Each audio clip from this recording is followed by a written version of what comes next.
দাদু বীরেন্দ্র সেবক, আপনি কোথায়? ক্ষোভে পালিয়েছেন? আপনাকে তো দেখা যাচ্ছে না। কোথায় আছেন আপনি?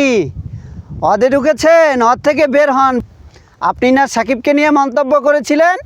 সাকিব বুড়ো হয়ে গেছে, সাকিবের দিয়ে চলে না, সাকিবের অবসরে যাওয়া উচিত। আরে ভাই সেবক, আপনি আগে নিজের ক্যারিয়ার দিকে তাকান। আপনার বাংলাদেশ দলের প্লেয়ারদেরকে নিয়ে এত চুলকানি কেন? আপনার দেশের বড় বড় মেগা স্টার আছে, বিরাট কোহলি আছে, রোহিত শর্মা আছে, তাদেরকে নিয়ে মন্তব্য করুন। আমাদের সাকিবকে নিয়ে আপনি মন্তব্য করতে আইসেন না। আপনার দেশের ক্রিকেট ঈশ্বর যাকে আপনারা বলে থাকেন, সৌরভ গাঙ্গুলি, সেই সৌরভ গাঙ্গুলি সাকিবকে নিয়ে একটা লাইন বলেছিল, অলডে সাকিব 1000 বছরে একটা জন্ম নেয়।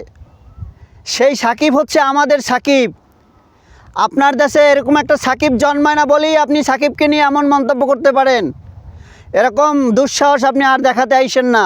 যখন বিরাট কোহলি বিশ্বকাপে 3টা ম্যাচে একটাই ডিম পারে আর 2টায় 3 এবং 1 রান করে, এবং পাকিস্তানের top order batsman Babar Azam এবং রেজওয়ান যারা এই 3 ম্যাচে রান পায় নাই, কই তাদেরকে নিয়ে তো আপনি সমালোচনা করতে আসেন নাই।